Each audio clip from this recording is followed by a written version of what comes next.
First conversation of the day of the live stream. Talking Dolphins. And the question I have to you, Mr. Rodman, did the Miami Dolphins fumble the great Vic Fangio? The floor is yours, sir. Well, Herbie, I will preface what I'm going to say with just this simple statement. Vic was right. Vic was right. He was right to leave the Miami Dolphins and to go to an actual winning culture. Now, I know this may not be popular amongst my fellow Dolphin fans, but we got to be honest here. You look at what he was able to accomplish with the talent that the Eagles had, and it's not like the Dolphins didn't have talent, but you look at the way the Eagles have been able to construct their team, and you look at the impact that some of their rookies, Herbie Mitchell is a fucking baller, Cooper DeJean a fucking baller, Jalen Carter a young player, like what they've been able to do with the talent that they have, Herbie, and with Vic Fangio coming in, installing his defense, you see exactly the vision that Vic Fangio actually had for the type of defense he wanted to run. And Herbie, a part of that kind of thing is culture, right? And I want to bring up some comments that Teron Armstead made earlier, I think last week, in regards to Mike McDaniel. I don't have like the exact verbatim comments, but essentially he was indicting Mike McDaniel. He spoke about the Dolphins having the right amount of talent. Like the guys in the locker room, they feel like they have what they need, but they're missing in key situations, situational football. And Herbie, when you talk about situational football, that falls on the coach, right? And look, at the end of the day, Herbie, Vic Fangio, he had a pedigree before he came to Miami, and he has proven exactly what that is going to Philly, taking what they have with their talent. People have to remember, Herbie, last season, the Philadelphia Eagles had they had a bottom 6-7 defense. Okay, they ranked in 26th and 20 and 30th in the past. And Herbie, they were not a good defense last year. Now they drafted some players. They brought in a coach that knew how to utilize that talent, and you see the results, Herbie. One of the greatest defensive performances we've ever seen in a Super Bowl. And he's the coach behind that, right? We spoke ad nauseum about Steve Spagnuolo and how he's one of the all-time great coordinators, and it's been proven time after time after time, right? He stifled Tom Brady. He was able to stifle Josh Allen in the AFC Championship game. Like we've seen him stifle Lamar. Like we've seen great game plans from Spags with the defensive players that they have. But Herbie, Vic Fangio, what he was able to do with all these young players, Herbie, to give them that confidence, to allow them to just be free. Zach Bond, like all these guys, Josh Sweat, all these guys, Herbie. And you still have veterans like Brandon Graham still making fucking plays.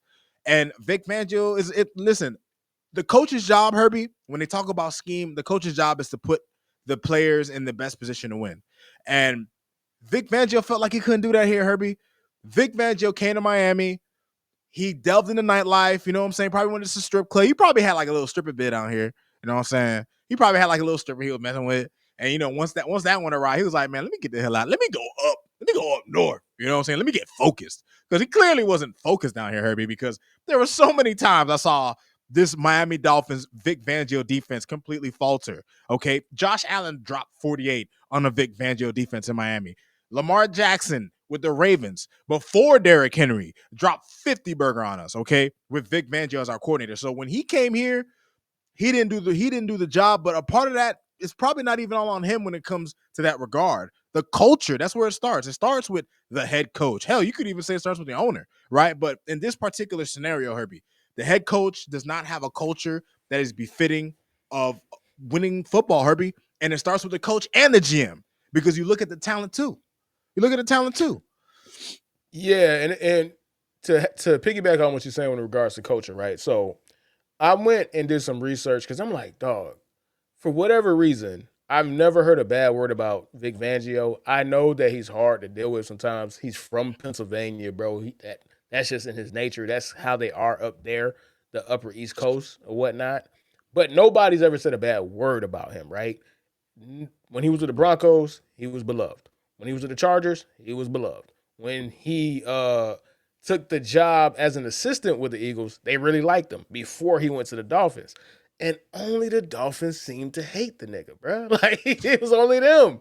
And now I understand why. I understand why he had issues in that regime. I understand why he had issues down in South Beach. Because he ain't like them dudes, how they got down, bro. He didn't like the players and he didn't like the coaches. Because one of the things that he didn't like was that they didn't practice and pass. He likes to hit. He and that's a lost art in football that's going on right now. Facts. You see all this poor tackling, you see all these bad angles taken, you see all these people that don't know how to wrap up, and because they're not practicing in pads. If you're not tackling in practice, how are you going to tackle in a real game? The best teams that tackle, the Lions, they practice in pads. The Chiefs, they practice in pads. The Eagles, the number one defense in football, they practice in pads. They practice hitting people. They hit each other. I get it. This relaxed.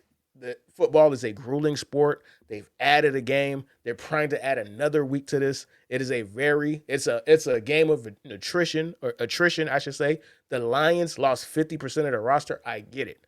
However, on the flip side, you are teaching fundamentals and you're teaching toughness. At the end of the day, the Miami Dolphins lack toughness, mental toughness, not physical toughness, mental toughness. Mm-hmm. And it showed by how they rejected somebody who was obviously good at his job.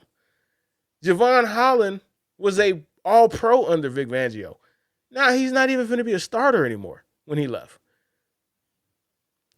And they couldn't wait to see that dude leave. Why? Because maybe he was holding you guys accountable? Because maybe he wasn't holding y'all hand? Because maybe he wasn't nice to y'all? I mean, hey man, it's such a shame, Herbie. I'm trying to get better at football, bro. We don't got to go bowling, dog. Are you making me a better football player? That's it. Bottom line. That's all I need to know.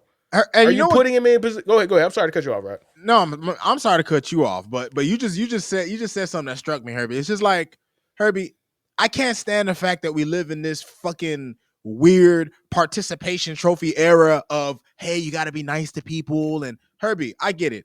You shouldn't. It should just be common knowledge not to discriminate and do shit like that. But Herbie, in a game of football where you're teaching grown men how to hurt other grown men, you got to be, Herbie. You can't need pats on the back. Like you need that hard nose. You need somebody to be. Shout out to Garuda. You know what I'm saying? That Vic Fangio is pretty good. You're damn right he's pretty good. You're damn right he's pretty good. He was just the orchestrator of one of the greatest defensive performances we have seen in a Super Bowl. Okay, like that is a fact, and we had that on our team. And you know what we did with that? Nothing, because what he believes in, Herbie, who he is, his essence did not match the essence of the team. And whenever that happens, Herbie, you get the result, Herbie. You get a defense that gives up 48 points. Herbie, the same coordinator of a defense that gave up 48 points and 56 points in the same season just went on and just put on a masterclass as a defensive coordinator for an entire season, his first year with Philly. First year. So, I mean, we can leave on that note. Trust me, there's so much. I'll tell anybody, man, if you're actually interested, the AP did a bunch of stories on what happened. There was clashing with coaches. There was too many chefs in the kitchen. He couldn't get out of South Beach. Man. He wasn't with the bullshit, bro. Like, yeah. And I respect that, Herbie. I respect you it know too, what, Herbie? man. I said fuck Vic Fangio before. I renege on that, Herbie, because it's not. I realized it was us. It wasn't him. It was the Dolphins. It wasn't him. And I'll say this though. I will say this.